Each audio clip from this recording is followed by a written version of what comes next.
In this video, we're going to do operations with nth roots. It says simplify the following expression.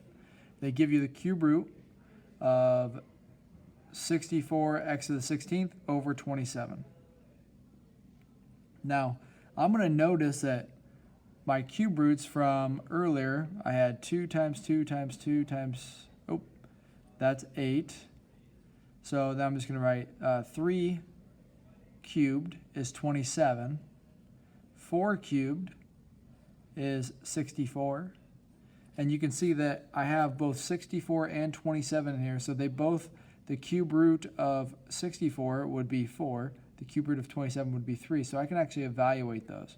So what I'm going to do with this problem is I'm going to split this into the cube root of 64x to the 16th over the cube root of 27. And then I'm going to split that again to then the cube root of 64 times the cube root of x to the 16th all over cube root of 27. So I'm just kind of splitting this up. So then this gives me the cube root of 64 I know is 4. So I can write this as 4 cube root of x to the 16th over cube root of 27 is 3. Right there it is. And then I'm going to look at x to the 16th. So x cubed is a cube root, right? The cube root, of x cubed is x. So this would be a cube root. So basically if I just take any, it's kind of like square roots where I divide it by 2. If I take any exponent and divide it by 3 this time, that will tell me how many I need to pull out to the outside. So 16 divided by 3 is really 5 with a remainder. So I'm going to actually have this be 4 x to the 5th because I divided 16 by 3 and I got 5. And then I still have the cube root of x because I have a remainder of 1x in the middle over 3.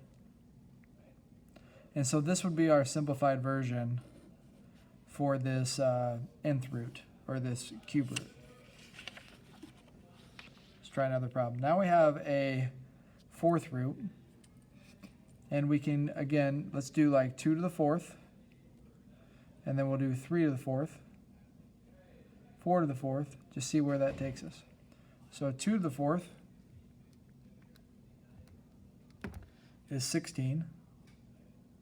3 to the 4th is 81, which works out nice for us.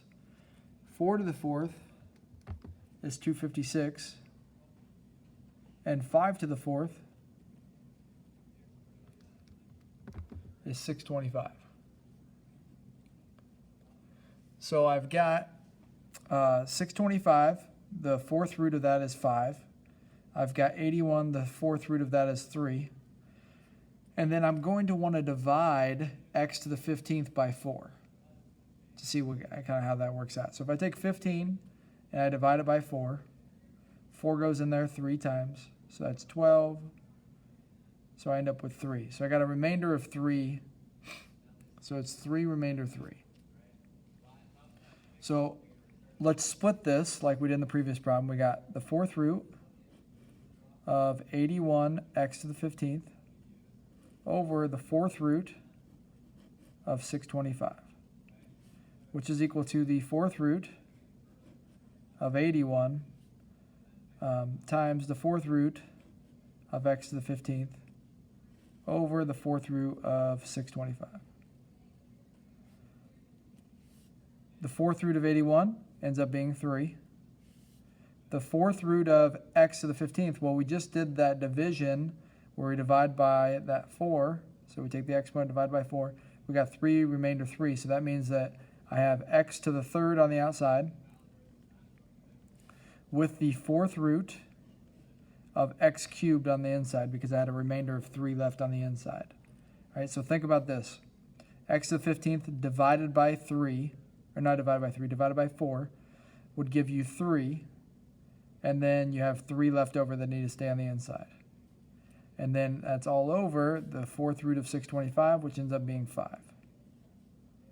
And so this would be the simplified version of this original fourth root.